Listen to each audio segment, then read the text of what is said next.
group that came together at very short notice, and we really appreciate you taking your time out of your day.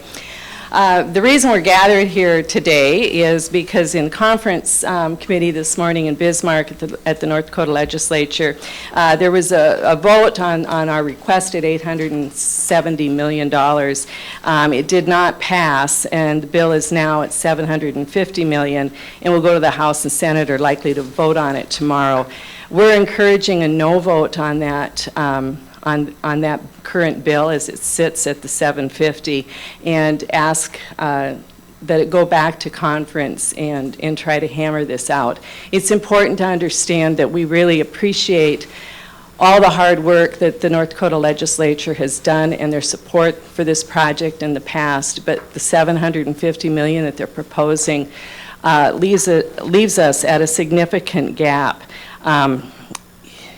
It would, in the end, it would require us to go back and ask for increased funding as time goes on. So it really is critical that we get this, and let's be clear, this is an intent to fund it in future years. It's not that we're asking for a check for $870 million today. This would be over several bienniums, but it's important that we get the intent language in that bill so that we can go to our P3 partners and bid this out.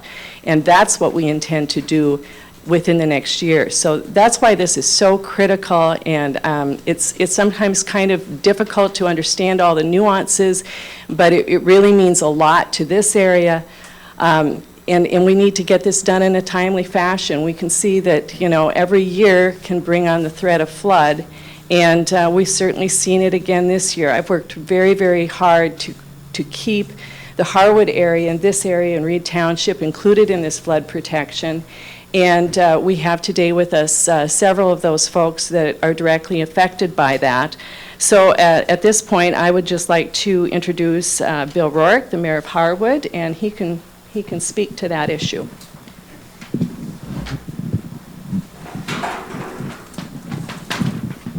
Now, right now, Harwood has probably spent, in the last 2 years, we've spent about $600,000 in mitigation projects, buying out homes and repairing our dike. City our size, that's probably a 2.5 to 3 year budget. But we managed to get 50% of the funding from Cass County through the sales tax, and the rest was raised by our residents. This year, after the flood, we're probably going to have somewhere in the neighborhood of maybe another $100,000 that we are going to have to come up with to repair damages from the floods. So this diversion is very important to a city like ours. Very small, so we can't afford to come up with $100 grand every year to repair damages. So I certainly hope that the legislature votes no on this bill and revises it to give us the money we need. Thank you. John Ryer, you want to go ahead and speak? Sure. Thank you. John Rewer, president of Eventide Senior Living Communities, and I'm here on behalf of the chamber, but more importantly, behalf of the many older adults that we serve amongst all the older adults throughout Fargo-Moorhead. And I'm looking over at Michael over here. I remember 10 years ago all too well. And we were very fortunate that a lot of things worked out for us 10 years ago in that evacuation. I shudder to think now what could happen, even with all of the protection efforts that we've had. Had that risen above even the 40-foot level, I think there's a lot of us that would have put in our emergency preparedness protocol into place. And again, I think I mentioned this at a previous discussion, but when you're handed tags for each resident, and one of the options is, you know, deceased through the move, you can imagine the gravity that comes with a move like this. So we're obviously very interested in making sure we get permanent flood protection for Fargo-Moorhead on behalf of our residents, also our staff. We're probably double the size that we were in the community at this point from 10 years ago. And along with that has also been other healthcare. We've become really a healthcare hub, not only for the region, but for the state of North Dakota as well as the western half of Minnesota. So it's very important to a lot of people even outside of Fargo-Moorhead that we find a permanent solution to this. So I also support voting no on this bill with the hopes that they'll come back together and reach our 870. Hello, I'm Mark McAllister. I'm chairman of Reed Township, where we're at, and we just went through probably one of the shorter floods that we've had for a long time. Typically, what's happened with a lot of our floods, the residents on the other side of County 17 here have been underwater for 4 to 6 weeks lots of times, where they don't have any access. And a lot of the big issues are there's no way to fix the access except for the diversion. So when we have roads that are washed out or underwater, we can't get in ambulances, we can't get in fire trucks, we can't get any emergency services if we have any emergencies, besides the hardships that it causes to all the residents inside of the township. So I would hope that they can vote no on this and go back to committee and try to fund the entire amount. The population even out here this close to the city is very large. We have a lot of households inside of our township and a lot of people. And just like with Harwood, the townships have very limited budgets.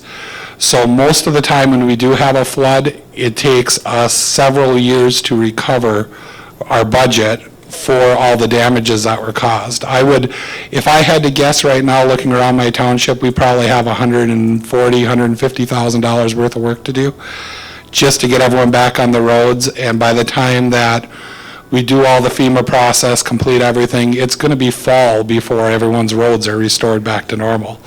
So it would save us lots of damage. It would also, like I said, really help out with emergency services, making sure that everyone in our community is safe. And an interesting fact you just shared with me is the population of this area would add up to be about the 11th largest city in the state of North Dakota. So we kind of lose perspective of those kinds of statistics sometimes, but these folks need and deserve to have flood protection as well. And Mr. Pollack, our former Cass County Commissioner, welcome. Thank you. I serve now as one of the Water Resource District managers, and the Water Resource District actually is the prime sponsor of the FM diversion project.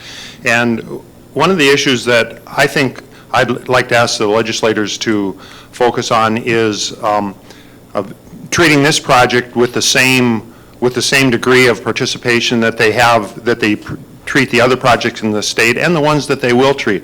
I think it's important that there be equity across the board when it comes to the local participation share. It's just not realistic to say that one project should receive 40% participation and then the next one might receive 50 or 60 or 70%. And I really would like to ask the legislature to treat all of these projects the same. Thank you. Tim Mahoney, Mayor of Fargo. Yesterday, General Simonite was here from the Corps, termed this one of the top 20 projects in the United States. It's innovative, it's different, and different things.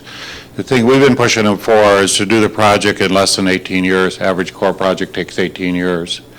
And we've got him to commit to a 6-year build. We've got him to commit to fund a 6-year build and do a 6-year build. So it's critical that the legislative body also supports us. So we've done all the check marks that we had to get done this year, got the permit going, got the injunction lifted, got the things going forward. And I've been out here driving around seeing what's going on in this township. You got a lot of water. This wasn't just a simple flood. This was a big issue. And if the diversion was here, township wouldn't have any cost, Harwood wouldn't have any cost. And when you say $600,000, we spent as the city of Fargo $900,000. I'm a city of 122,000. Bill, how many people live in your town? Probably 1,200. Yeah, I mean, it's not affordable. So yeah, and then everybody talks about time value money. Time value money, you get it built, it's cheaper, the longer we delay, the more cost. So we're just saying fiscal soundness in a sense is please fund us at 870. You get the intent in there, we'll go out, get funding, get the thing going forward. We intend fully to bid the P3 this year. Martin's here, we're going to get the P3 going, and that would be bid by December. We would open that by next summer or next spring, and then anticipate the ditch would start in 20. And if it starts in 20, it'll be done by 26. So we went 10 years without a big flood, but we had one at 11 and 13. I don't know if we're going to get by another 6 years without a major flood, but gee, it sure would be nice to have that thing done by that and have less trouble out here. So, and we appreciate everybody in the room, the support we've had, and you know, reasonable people. We come with reasonable solutions. This thing has been a long-term project. Mary, I want to thank you for all the hard work you've done on it, but let's do what needs to be done to get it going. Because to many, you may have asked, is the diversion going to get done? Yep, it's going now, and we're moving now. The Corps has a $46 million project, a $35 million project. That is going to be done, and that's going to be rebuilt or redoing this summer. We're going to keep going forward. So, and we talked to different residents and farmers now, and Mary knows that on the land committee. People are coming forward and said, I may not be happy, but let's get done what needs to be done. So that's what we'd like to suggest today. Thank you. I'm Mark Nesbitt, current chair of the Chamber of Commerce, and it truly is a regional Chamber of Commerce. Appreciate the invite to be here in Reed Township. Certainly we count on the whole area, the Cass County Commissioners, the work they're doing, the work of the mayors that are at the table here. Our businesses depend on the fact that workers can get to their jobs. They can drive this economy that produces close to a quarter of the GDP of the state. So it is just one of those things. I work for Xcel Energy. I've spent quite a bit of time helping both Grand Forks and Minot recover from floods, and it's truly a horrific and a terrible thing to see happen and how long it holds those communities back. So I encourage our Cass County legislators who have worked very hard to reach out to their friends and other fellow legislators, share the message that we can do better. We're talking about legislative intent. The dollars don't all have to come this year, but where there's a will, there's a way, and I think our legislators can reach out to their fellow legislators, and let's take a look at putting a better plan together that will allow us to finish this diversion where so many people have done their jobs well. Senator Hoeven on the federal level, the Corps of Engineers, the state of Minnesota working with Governor Burgum coming together with their task force. So the momentum is ours now. Let's keep it moving with the change of that vote at the North Dakota legislature. Well, thank you all for your comments. Is there anyone else that would like to make any comments? Anyone at all? I have some. Okay. Mr. Cobb? So the thing I think that most people don't realize is the impact that this particular flood has had on Reed Township, and not only Reed Township, but the rural areas. I mean, you know, I frantically helped my neighbor throw some sandbags to protect their property a week ago Monday. You know, and we've been driving through water up to the axles on the vehicles on the county roads. You know, it just went down on Sunday. So while it's a short duration flood, the impact is very big, and most of the people from this area that are in this room know how much work these floods can be and the problem that it is. And I think that often gets missed as far as what the challenges are that the people not living in the city have to deal with. And this is a good opportunity to point that out. Thank you. Vern? Commissioner Bennett?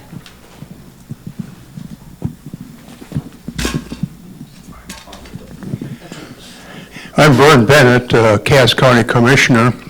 I arrived in this area in 1971, almost 50 years ago, and during that time I've spent almost 50 years dealing with the legislature in one way or another, and I don't recall another project that's more valuable than this one to every citizen in North Dakota. In fact, if we should become flooded by not having a diversion, it would have an economic effect on every person in North Dakota. And therefore, this could legitimately be called the North Dakota diversion, happened to be located in Cass County. And right now, we appreciate the work that the legislature has done with $750 million. The feds with $750 million, but that's like a baseball game where you have two doubles in one inning, but you don't get the runs across. And we need a home run hit, and that's $120 more million by the legislature. Thank you.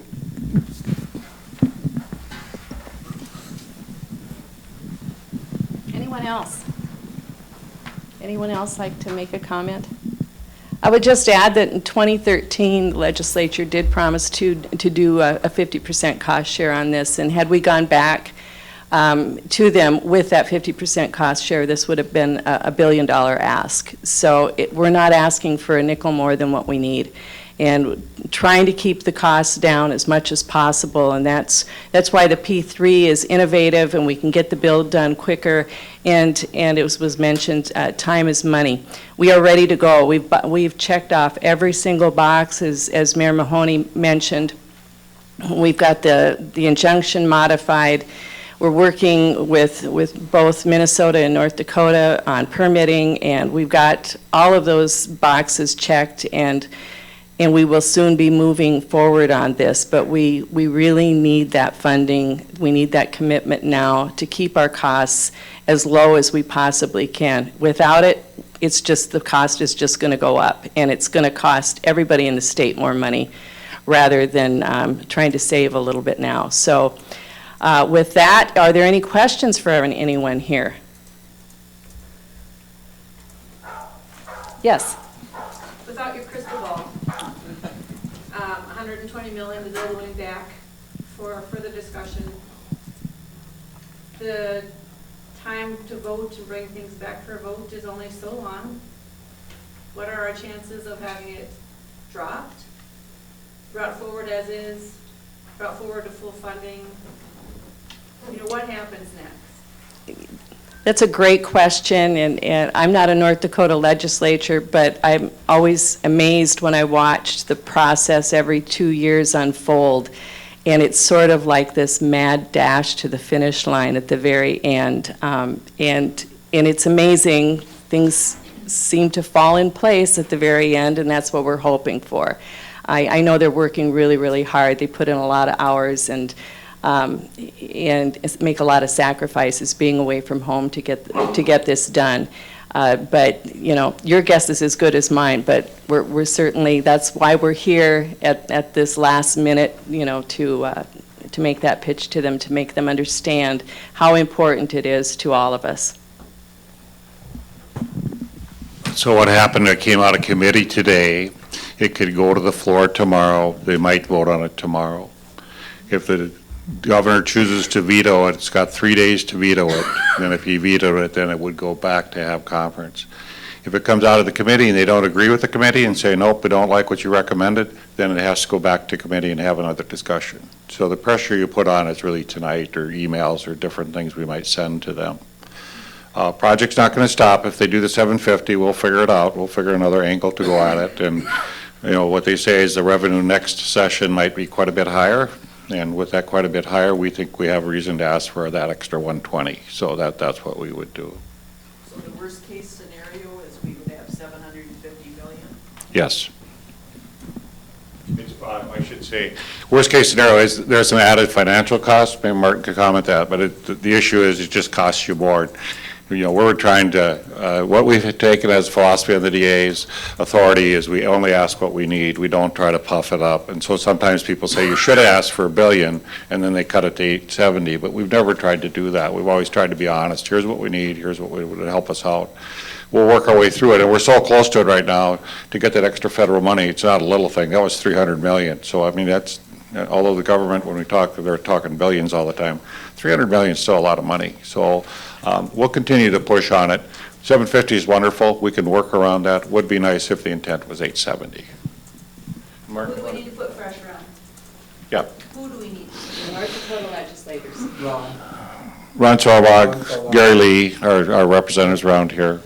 And then Isn't it Tom? Jim Schmidt would be the representative. Yeah. And the vote was this afternoon, and Ron voted no to the... Ron put the conference, or he approved the bill short the 120 million today. That's what I gathered from what I watched, right? It was a 5-1 vote. I thought Ron was the only one that did not vote for it. The other way around. Yeah, it's the other way around. So what Ron did, he didn't support the 750. He put forth a proposal that it would be 870. 3 of the senators voted yes. 3 of the House representatives voted no. So he voted to not support, he wants the full thing. Right, Yes. exactly. So confused. He voted no. Confused. Yeah, he voted no on it because. I was too. Yeah. Right, but, I mean, please contact your legislators, and not only, you know, your local, I mean, they're fans, but, you know, all across the state, they need to understand that this is important, so, you know, contact anyone you know in western North Dakota, around the state, and ask for your support if you've got family and friends across the state. This is important, you know, if you've got kids that have gone to college here, or like to go to Bison football games, whatever it might be. This is an important region, and the rest of the state needs to support us for this. More questions? Yes, sir. What was the rate that the support was for the flooding projects that went on in the western part of the state? You know, the Capitol flooded. Do you know that answer? I know that when we looked at federal projects, typically from federal projects, the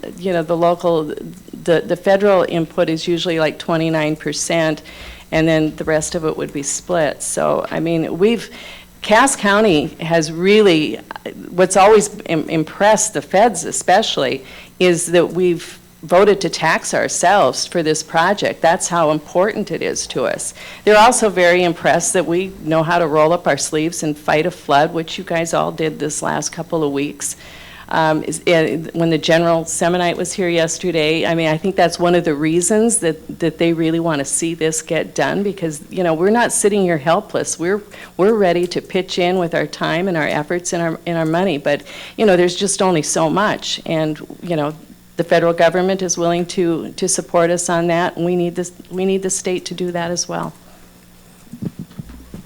So typically the rate on a flood project is 50%. What Bill just said about a small community, typically in a small community they cannot raise that. So in a small community, typically what we find around the state is 75 to 80% is paid by the state, and then the locals pay less. And typically what the locals will do is go to the Water Commission and say, hey, we can only raise this much money, we're taxed out, we're maxed out, can you give us some more? And the state's usually been good. Valley City, Grafton, different areas have been very good about that. We're hampered by the fact, and you comment that, we got 122,000 people, so everybody says, well, you guys can raise the money. But it's like, okay, give us a break. You normally do 50-50. So I think Mary says we're at 29% now. Any other questions? So if we don't get that 120 million this year, is that something we're going to go back to legislature in 2 years to try to get? Absolutely. It's not going to be put on us as We're going to keep going back. We are not going away. So if they want to get rid of us, now is the time to do it. So no, we will keep coming back, and the price will probably just keep going up because of the delays. We all worry about tax assessment district. None of us want that. Tax assessment district is a guarantee of the project to keep our sales tax down. So in theory, that's what we tempt. We've got about 2 or 3 more bienniums to go before you'd ever have to trigger that. And you would all know about that. If we're headed that direction, we would tell you, there's our only route that we can do that. Clearly, the intent is never to do that. I mean, we use the tax assessment district to help keep our bond costs down, and that's why that sits there. They'd be bonded next year, so then that would be bonded. And we're pursuing other options as well to try to make sure that never triggers. So we will continue to do that all the way through. But yes, to the end, if people don't step out and help us out, we have to tax ourselves again, and that's not really fair to our community. I don't think so. But I like the North Dakota diversion. Yeah, that's a good idea. That's a great idea, yeah. Anyone else?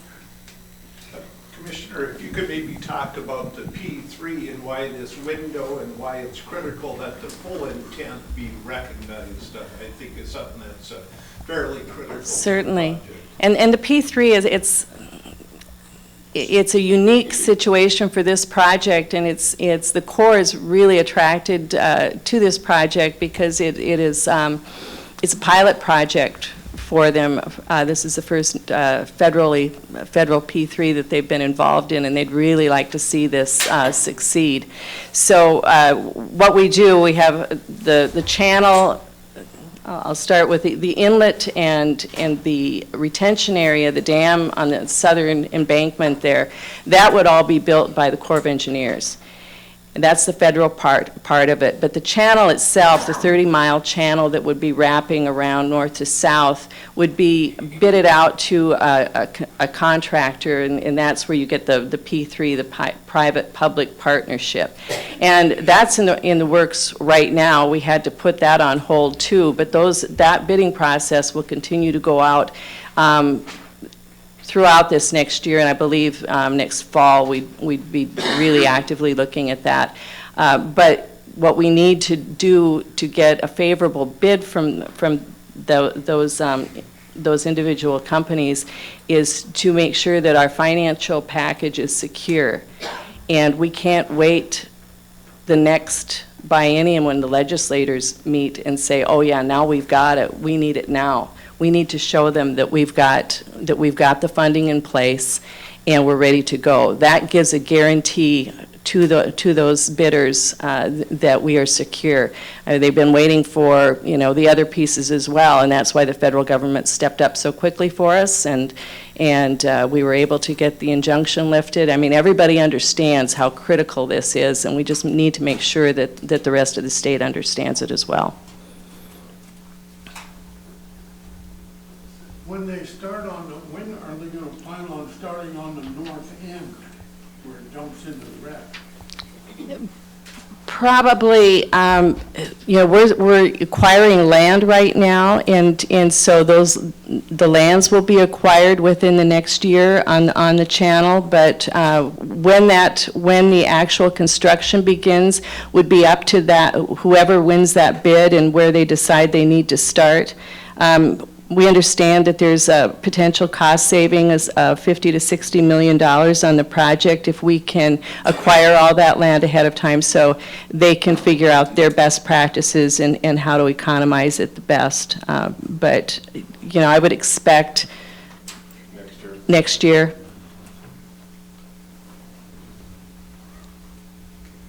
Anyone else? Okay. Thank you all very much for being here. Really appreciate your support.